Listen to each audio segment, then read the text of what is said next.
So I just picked up a bunch of fat chicks, and here they are getting in their car, driving off. We're in a basement. And the thing is that women have a lot of rights in America. And the thing that I'm coming across many times whenever they get into my car, especially fat chicks, is you got to be real careful, because a fat chick can get real mean real quick. So you kind of have to make them feel beautiful and important, especially the business ones. And the fat chicks that are business ones, you have to make those fat chicks feel very important, because some girls are bigger than others, and some girls' mothers are bigger than other girls' mothers. So you want to make sure that they're very successful. You want to make sure they get plenty of air conditioning. You got the air conditioning of the seats, so you don't want them to get too sweaty and smelly.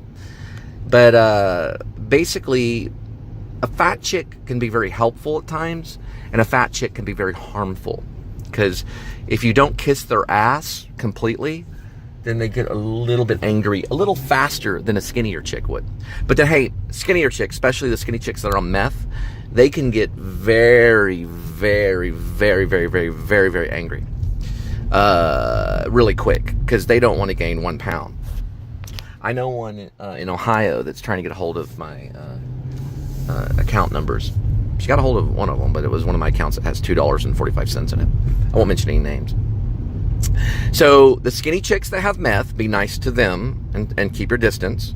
And also the fat chicks, they don't need meth. But if they're fat, you be really nice to them, or they'll get really mad. I've got a sister-in-law that lives up in New York, and she's kind of chubby. And I noticed that one time when we were eating at a breakfast place, when she was shoving eggs in her mouth in front of me, I noticed that she was very aware of what the waiter was doing at the table. And I could tell just by reading the body language in her physicalization that if that waiter made one mistake, she was going to call corporate on their ass and form a complaint. Because let me tell you, when a fat chick goes in a restaurant, you better give them everything they want. Or they'll get pissed. I used to be a waiter for a few years in my 20s. Man, when you serve those fat chicks, you serve them right. So when you're giving a fat chick a ride in a car, you want to make sure that fat chick is happy.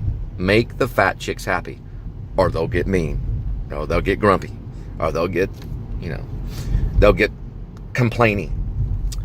So anyway, I'm still in Dallas, kind of driving around. Oh, here we go.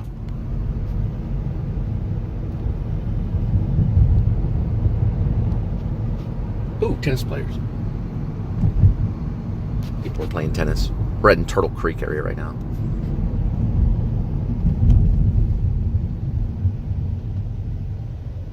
So there are fat chicks around Turtle Creek area and in the downtown area in Dallas.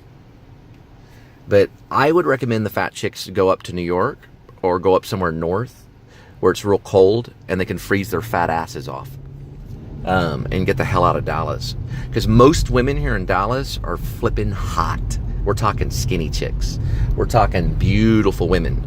Women that sacrifice. They'll actually go without a couple of meals just so they can really have a flat stomach and just be beautiful as hell. And they are in Dallas, especially the SMU area. There's a lot of hot chicks in the SMU area, Mockingbird Station area, downtown Dallas. We're talking some majorly hot chicks. So I don't get only fat chicks getting in my car getting all kind of bitchy. They were running a construction company. So they were in charge of construction. I'm sure they were the managers. And I'm sure they're on their way of firing many men. But listen, fat chicks love you. Sorry if, you don't get every fucking thing that you want. But anyway, there are some fat chicks in Dallas sometimes.